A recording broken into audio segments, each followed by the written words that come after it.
அந்த 2 பேரையும் அழித்துவிட்டு வேதங்களை அவர்களிடம் இருந்து மீட்டெடுத்து கொண்டு ஹயக்ரீவர் பிரம்மாவிடம் வந்து மீண்டும் வேதங்களை வழங்கினாராம்.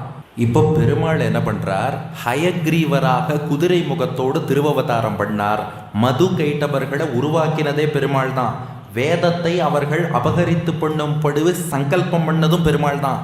இப்போ ஹயக்ரீவராக அவதாரம் பண்ணி பெருமாள் குதிரை முகத்தோடு அந்த மது கைட்டபன் இருவரையும் சம்ஹாரம் பண்ணிட்டு அவள்கிட்டேந்து வேதங்களை மீட்டு கொண்டு கருட வாகனத்தில் ஹயக்ரீவராக பிரம்மாவுக்கு 3வது தரிசனம்.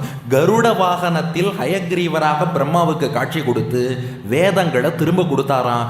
கொடுக்கும்போது ஹயக்ரீவர் சொன்னாராம், உங்கள்கிட்ட வேதங்களை தட்டி பறிக்க வச்சதே நான் தான். வேதத்தை திருடுறதுக்கு ஆள் அனுப்பினதும் இவர் தான். அப்புறம் மத்ஸ்யமூர்த்தியா வந்து கவலைப்படாதே என்னார். அப்புறம் ஹயக்ரீவரா வந்து மீட்டும் கொடுத்தார். இது என்ன அதுவும் பண்ற இதுவும் பண்ற ஏன்னு கேட்டார் பிரம்மா.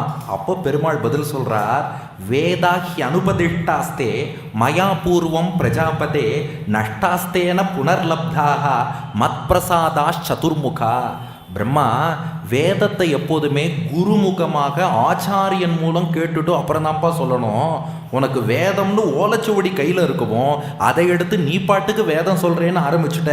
அப்படி பண்ணப்படாது.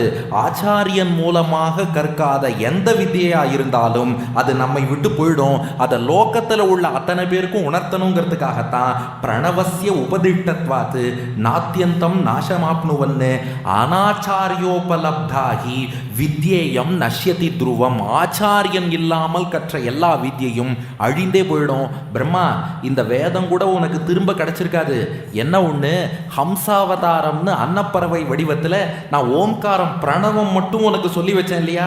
அதனால அட்லீஸ்ட் ஆச்சாரிய முகமாக பிரணவம் மட்டுமாவது ஆரம்பிச்சதுனால போன வேதத்தை மீட்டு கொடுத்தேனே வழிய மற்றபடி வேதம் ஒரு ஓலைச்சுவடி கையில் இருக்குங்கிறதுக்காக இதை உணர்த்தத்தான் இப்படி ஒரு லீலையை செய்தேன்னு எம்பெருமான் பிரம்மாவுக்கு விளக்கமும் கொடுத்துட்டு வேதங்களை கொடுத்துட்டு இனி நீ படைக்கலாம் என்று பிரம்மாவுக்கு கட்டளையிட்டான்.